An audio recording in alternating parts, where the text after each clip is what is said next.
हाँ तो अपन हेलो, तो अपन कहाँ पे थे? फटाफट बता रहा हूँ मैं। जी सेल नाम से पता चल रहा है गैस ट्रेन। ठीक है, गैस ट्रेन। इसका सोर्स क्या है? कहाँ से स्रोत है? स्टोमक और ड्यूडेनम, स्टोमक और ड्यूडेनम से मिला है। दूसरा कौन सा पढ़ा अपन ने? आई सेल। आई सेल से कोलिसिस्टोकाइनिन, CCK। ठीक है, कोलिसिस्टोकाइनिन। इसका काम क्या है कोलिसिस्टोकाइनिन का? ये भी कहाँ से प्राप्त होता है? ड्यूडेनम और जेजुनम से। जबकि जी सेल कहाँ से थी? स्टोमक और ड्यूडेनम से। ये कहाँ से? ड्यूडेनम और जेजुनम।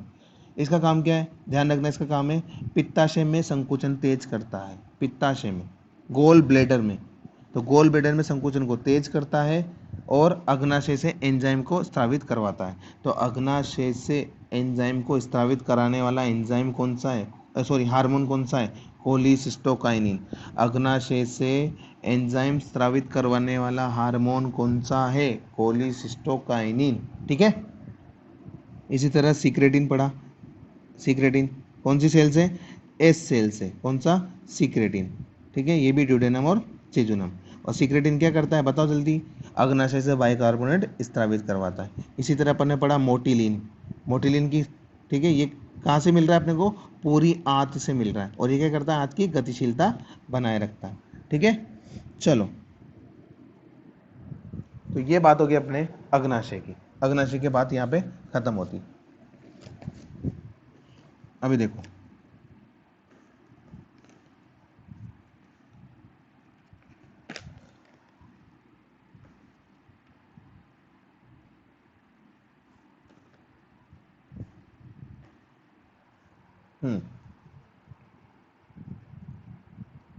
देखते रहना जल्दी जल्दी ना। देखो, अपन इंटेस्टाइन पढ़ रहे हैं।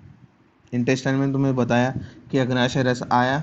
अग्नाशय रस के जो एंजाइम है वो आंत में उपस्थित एंटेरोकाइनेज की सहायता से एक्टिवेट हुआ। ट्रिप्सिनोजन जो है सक्रिय ट्रिप्सिन में बदला और उस सक्रिय ट्रिप्सिन ने बाकी सभी एंजाइम को एक्टिवेट किया। ठीक है, ये पढ़ा अपन ने। तो अब देखो इंटेस्टाइन क्या होता है। इंटेस्टाइन की 4 लेयर होती है, क्योंकि मैंने तुम्हें बताया इंटेस्टाइन खोखला ऑर्गन है। और ठीक है, तो इसके 4 लेयर है। कौन कौन सी लेयर है बता, याद है सबको? बता रहा हूँ, बाहर से लेके अंदर की तरफ, यानी ये इंटेस्टाइन बना रहा हूँ मैं।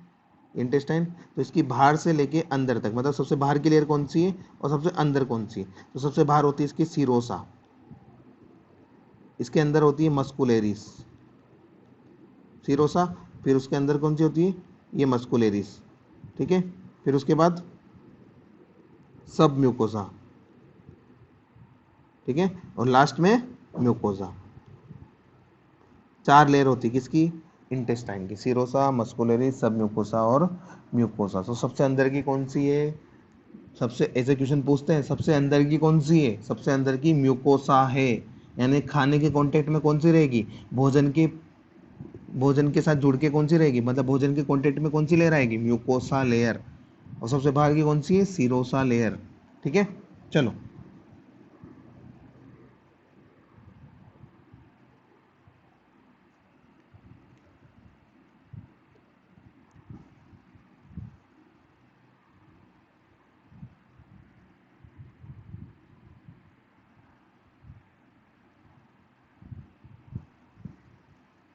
देखो इधर, ड्यूडेनम की पीएच कितनी होती है? कभी पढ़ा है तुमने? नहीं पढ़ा है तो याद रखना। ड्यूडेनम की पीएच होती है 7.30, 7.3। ड्यूडेनम की पीएच कितनी होती है ग्रहणी की? 7.3। जेजुनम की कितनी होती है? 7.47। थोड़ी ज़्यादा होती है। ड्यूडेनम की 7.3, जेजुनम की 7.4। ईलियम की कितनी होती है? 7.5। इलियम की स्पेलिंग क्या है? ILEUM। अगर आई हो गया तो कौन सा इलियम हो जाएगा? Ilium ischium pubis, hip bone वाला। ठीक है, ये क्या है? ILEUM। तो इलियम की पीएच कितनी होती है? 7.5। ड्यूडेनम की 7.3, जेजुनम की 7.4, इलियम की 7.5। एक एक बढ़ रहा है, पॉइंट पॉइंट एक एक बढ़ रहा है। इसके बाद सीकम, वो तो बड़ी हाथ में आ जाएगा, छोड़ो, उसको बाद में पढ़ेंगे। ठीक है, तो ड्यूडेनम, जेजुनम, इलियम की पीएच पता चल गई। अब देखो, हाँ चलो एक और लगे हाथ पूछ ही लेते हैं। लगे हाथ ये वाला पोर्शन भी कर ही लेते हैं।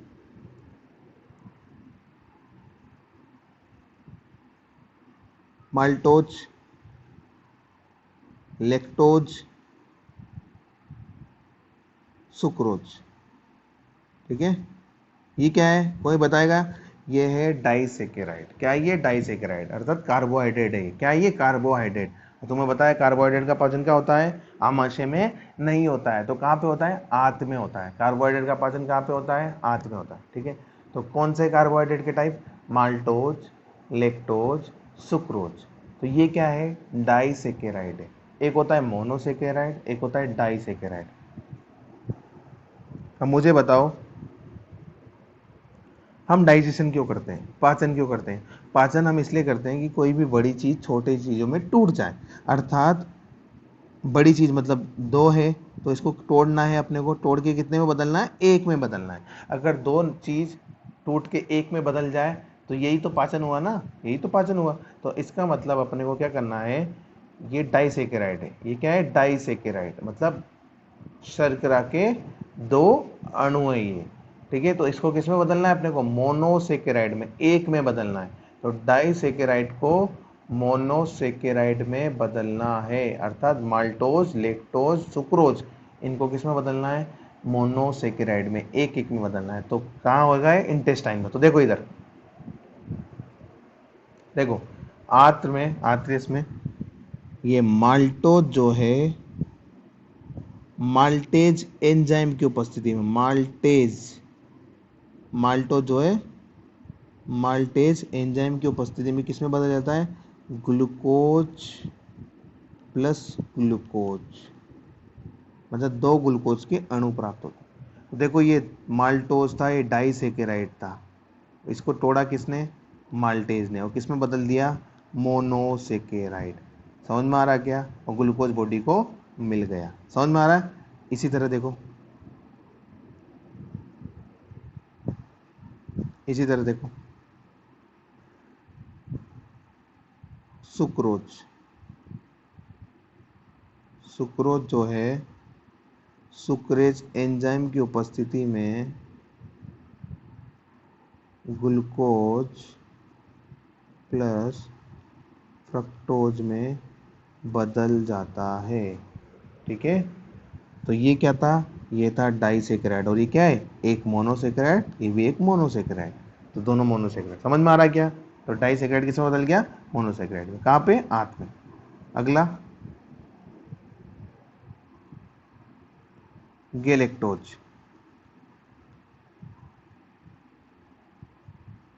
Sorry sorry sorry, lactose, lactose, lactose जो है वो लेक्टेज एंजाइम की उपस्थिति में, लेक्टेज एंजाइम की उपस्थिति में किस में बदलता है? Glucose plus galactose. समझ में आ रहा क्या? तो इस तरह से माल्टोज, लेक्टोज और सुक्रोज किस में बदल गए? मोनोसेकेराइड में बदल जाते हैं। कहाँ पे? आंत में। और एंजाइम भी बता दी मैंने, माल्टेज, लेक्टेज, सुक्रेज। ठीक है, चलो, तो ये बात हो गई अपनी आंत की। इससे पहले अग्नाशय पढ़ लिया पूरा, अग्नाशय का पता चला। ठीक है, समझ में आ रहा है? चलो, अभी नेक्स्ट, ये लास्ट है बस, ये लास्ट पोर्शन है लीवर का, उसके बाद खत्म है फिर। ठीक है, उसके बाद नहीं, फिर इतना टेंशन मत लेना। फिर ये थोड़ा इंपॉर्टेंट है, अच्छे से पढ़ लेना लीवर वाला। तो देखो लीवर, लीवर क्या है? तो लीवर की बात जब भी आती तो लीवर की बात ये आती कि लीवर सबसे बड़ी ग्रंथि है, लार्जेस्ट ग्लैंड है, सबसे बड़ी ग्रंथि है। सबसे बड़ी ग्रंथि पूछे तो कौन सी है? Liver, largest gland. हमारे शरीर का, हमारे शरीर का सबसे व्यस्त ऑर्गन, सबसे व्यस्त अंग भी कौन सा है? लीवर है। ठीक है, कुछ बच्चे बोलते हैं ब्रेन है, कुछ बच्चे बोलते हैं दिल है, हार्ट है, तो कुछ बोलते हैं कुछ और, लेकिन लीवर का नाम कोई भी नहीं लेता। तो लीवर सबसे बिजीएस्ट ऑर्गन है। किसके आधार पर? काम करने के आधार पर, काम करने के। ठीक है, मतलब सबसे ज़्यादा काम करता है, ये ज़्यादा काम करता है, इसलिए इसको बिजी बोला गया है। ठीक है, तो लीवर सबसे बिजी ऑर्गन है, बिजीएस्ट ऑर्गन। कि लीवर सारे काम करता है। क्या नहीं करता? ब्लड ये बनाता है, प्रोटीन ये बनाता है, आरबीसी को मारता है ये है, तो जितना भी चीज़ है सब कौन क्या करता है? लीवर करता है। तो देखो क्या है,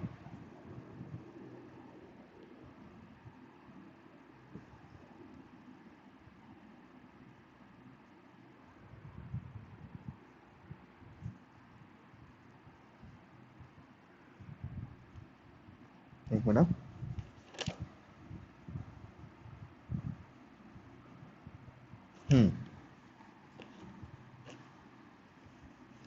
तो मेरे को बताओ,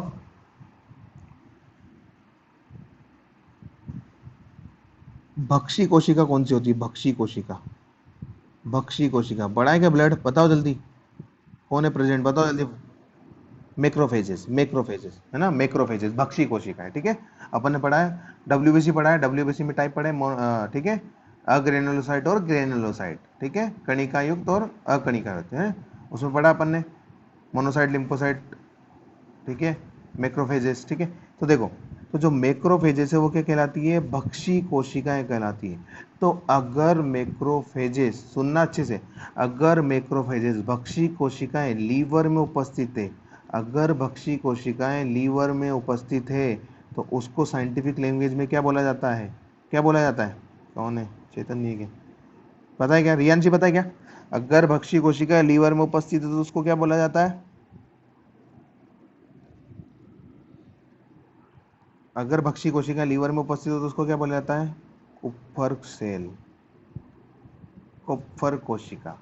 तो कुप्फर कोशिका, ये क्वेश्चन आता है 100%। ठीक है, अगर मैक्रोफेजेस लीवर में उपस्थित हो तो इनको क्या बोला जाता है? कुप्फर कोशिका। अगर मैक्रोफेजेस लंग्स में उपस्थित है, फेफड़े में उपस्थित हो तो इसको क्या बोला जाता है? डस्ट कोशिका। अगर फेफड़े में उपस्थित हो तो क्या बोलेंगे?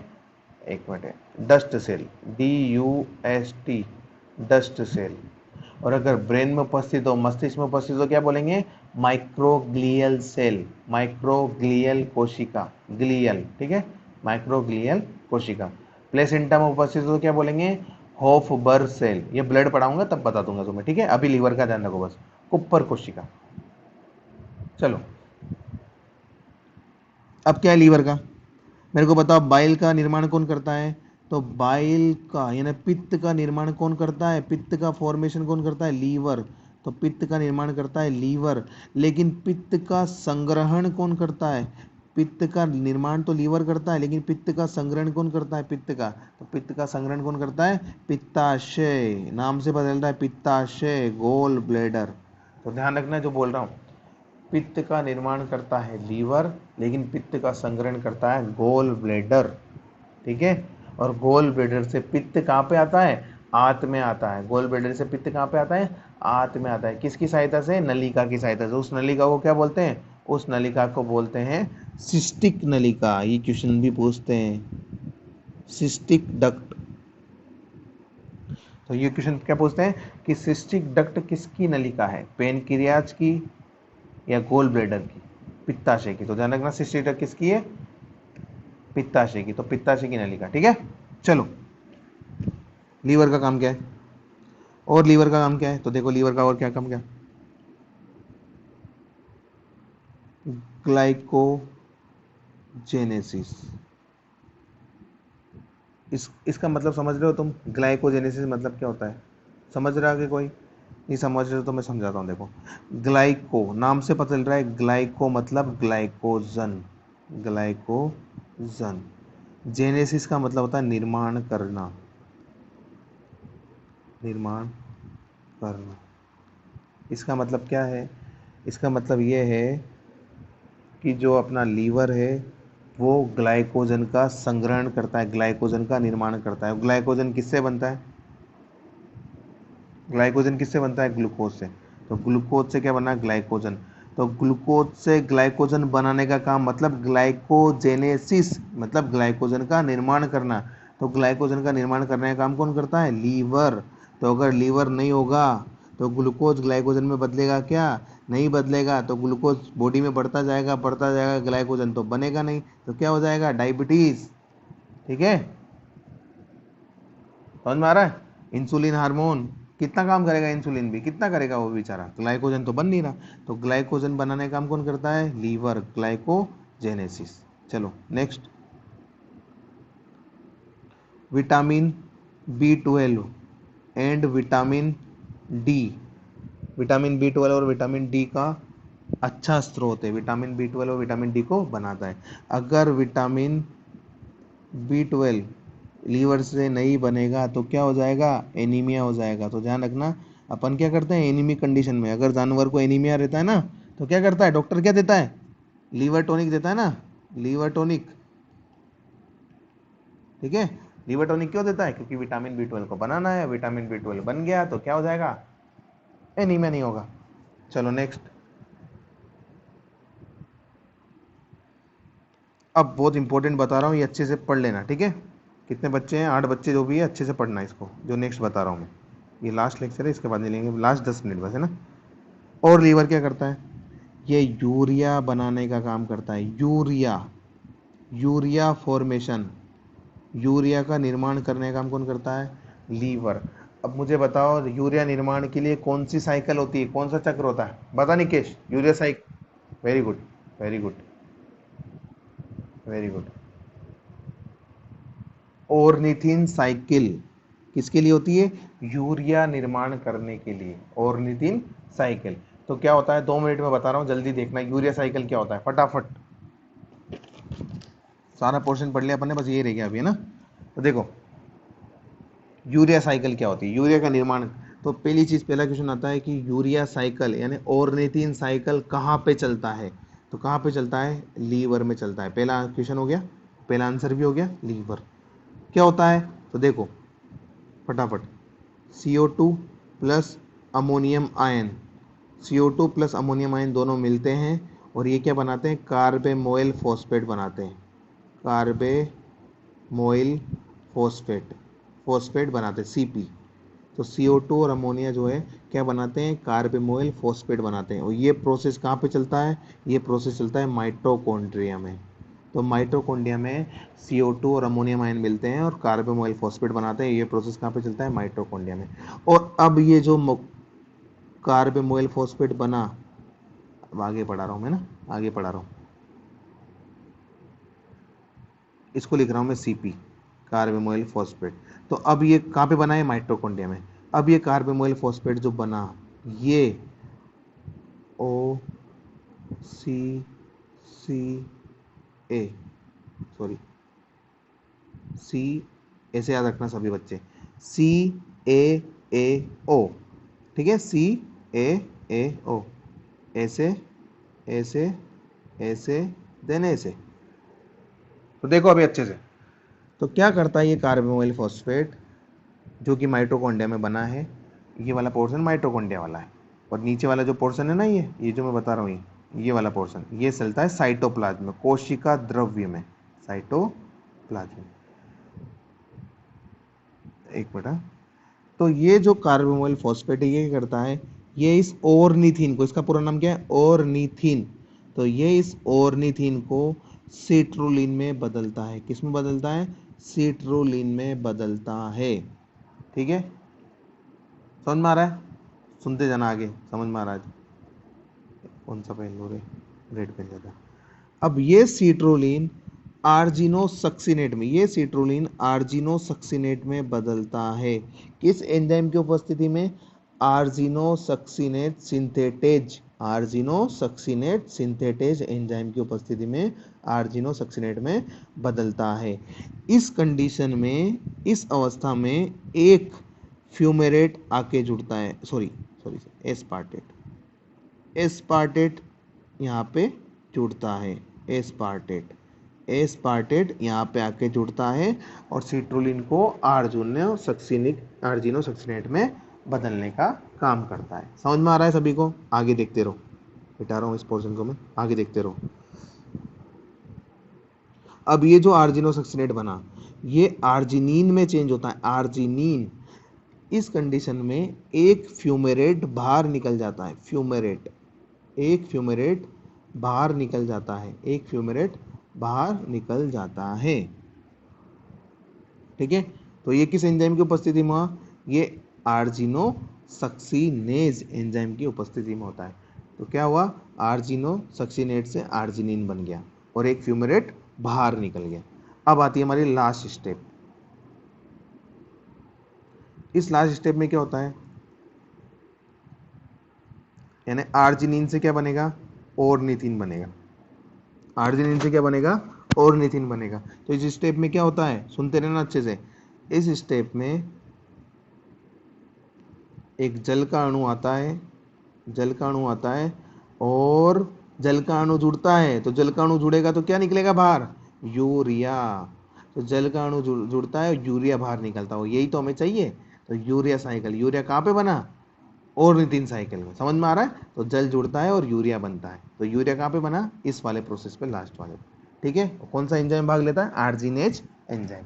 समझ में आया क्या सभी को, यह है यूरिया साइकिल। ठीक है, सिट्रोलिन से क्या बना, सबसे पहले ऑर्निथीन था, ऑर्निथीन को कार्बोमोइल फॉस्फेट ने किस में बदला, सिट्रोलिन में बदला।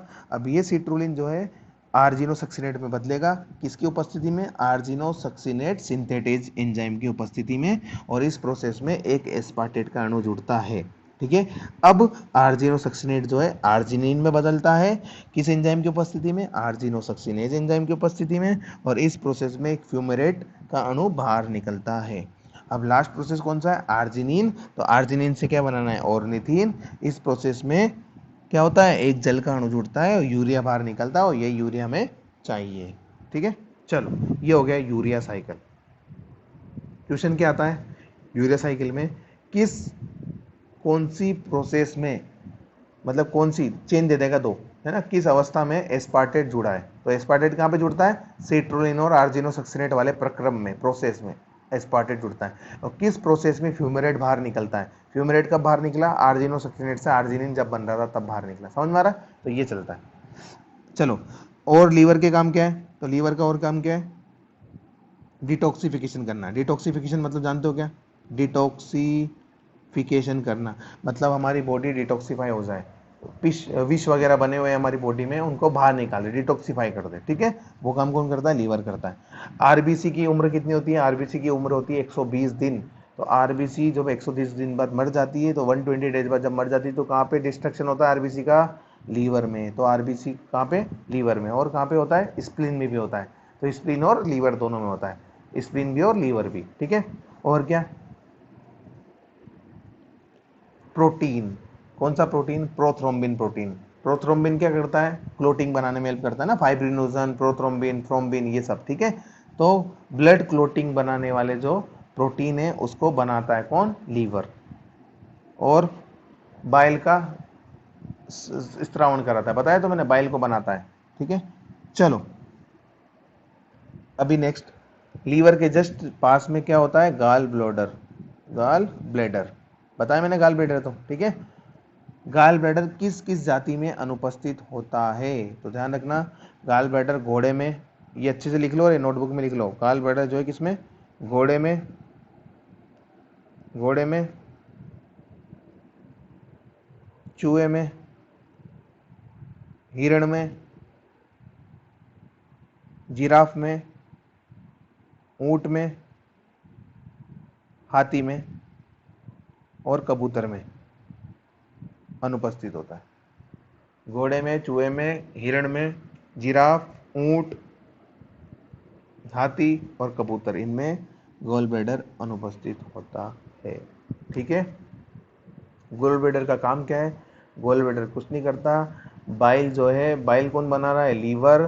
तो बाइल का स्टोरेज करता है, पित्त को रखता है, स्टोरेज करने का काम करता है। ठीक है, अभी थोड़ा सा और देख लो बस, बाइल का काम क्या है, पित्त का काम क्या है, तो पित्त का मेन, अरे क्या है, पित्त का मेन काम क्या है, पित्त, बाइल का मेन काम क्या है, तो बाइल का मेन काम है फैट का डाइजेशन करना। फैट मतलब अपना वसा, तो वसा ऐसे डाइजेस्ट नहीं होती इतना आसानी से, तुम घी खा लेते हो, तेल खा लेते हो, इतने आसानी से पचती नहीं हो, उसके लिए क्या चाहिए, बाइल चाहिए। तो बाइल को पता है क्या बोलते हैं, प्राकृतिक अपमार्जक भी बोलते हैं, प्राकृतिक अपमार्जक बाइल। ठीक है, तो फैट का डाइजेशन करती है और फैट का अवशोषण करती है। अवशोषण कैसे, वसा का पाइसीकरण, ठीक है, काइम वगैरह, इमल्सिफिकेशन होता है ना, पढ़ा होगा तुमने, मिसेल, मिसेल पढ़ा होगा, 8वीं 9वीं 10वीं में पढ़ा होगा, मिसेल वगैरह बनती है, वो बनता है, ये बनता है, अवशोषण होता है। ठीक है, वो यही है। तो फैट डाइजेशन और अवशोषण कौन कराता है, बाइल कराता है, वसा का पाचन और अवशोषण। ठीक है, चलो थोड़ा सा और, 2 लाइन और, बाइल का कंटेंट क्या क्या है, बाइल का कंटेंट तो याद है सबको, बाइल पिगमेंट्स, पित्त लवण, बाइल पिगमेंट्स, सॉरी पित्त वर्णक ना, पिगमेंट मतलब वर्णक, पित्त वर्णक, और बाइल साल्ट यानी पित्त लवण, पित्त वर्णक, पित्त लवण और म्यूसिन और कोलेस्ट्रॉल ये बाइल में उपस्थित रहते हैं, बाइल में उपस्थित रहते हैं। तो मुझे बताओ बाइल पिगमेंट में क्या क्या आता है, पता है क्या तुम्हें बाइल पिगमेंट में?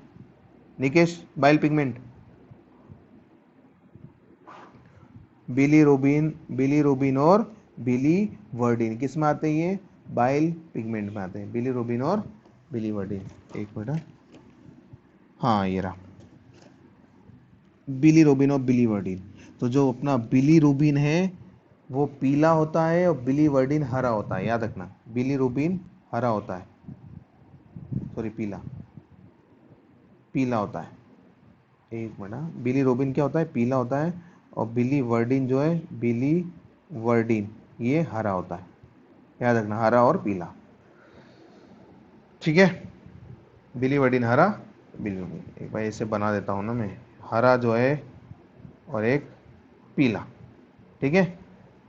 तो हरा वाला कौन है? बिलीवर्डिन। और पीला वाला कौन है? बिलीरुबिन, ठीक है। चलो, बाइल साल्ट में कौन कौन आता है? बाइल साल्ट में पित्त लवण में, वर्णक तो तुमने बता दिए बिलीरुबिन बिलीवर्डिन, बाइल साल्ट भी बता दो तो बता रहा हूँ सोडियम ग्लाइकोलेट और सोडियम टोरोकोलेट। सोडियम ग्लाइकोलेट, क्या है ग्लाइकोलेट,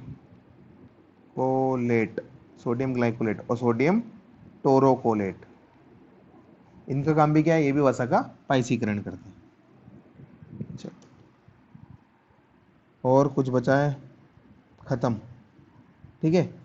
तो ये था अपना पेनक्रियाज पढ़ लिया अपन ने, अग्नाशय पढ़ लिया, लीवर पढ़ लिया, गोल ब्लैडर पढ़ लिया, किसमें अनुपस्थित होता है, किसमें पीएच कितनी होती है, सब पढ़ लिया। अब देखो सब खत्म, ठीक है। छोटी आंत भी खत्म। बड़ी आंत का थोड़ा सा बता रहा हूँ, 1 मिनट का। बड़ी आंत में कोई पाचन नहीं होता, बड़ी आंत, ठीक है। जो भी पाचन होता है सिर्फ छोटी आंत में होता है और छोटी आंत में अवशोषण ज़्यादा होता है, ठीक है। और बड़ी आंत में वाटर का, जल का, इनका अवशोषण ज़्यादा होता है, ठीक है। आमाशय पढ़ लिया पूरा, ठीक है। ये हो गई बात। इसके बाद हमने रूमेन में फर्मेंटेशन पढ़ लिया, फर्मेंटेशन से प्रोपियोनिक ब्यूटारिक सब पढ़ लिए, ठीक है। यूरिया साइकिल पढ़ लिया, अभी लीवर में चलता है। तो ये तुम्हारा डाइजेशन खत्म होता है, डाइजेशन चैप्टर लगभग सभी चीज़ें कवर कर ली, इंपॉर्टेंट से लेके लास्ट तक जितना भी सब था। चलो ठीक है, पढ़ना अच्छे से, कल क्वेश्चन करेंगे फिर, चलो।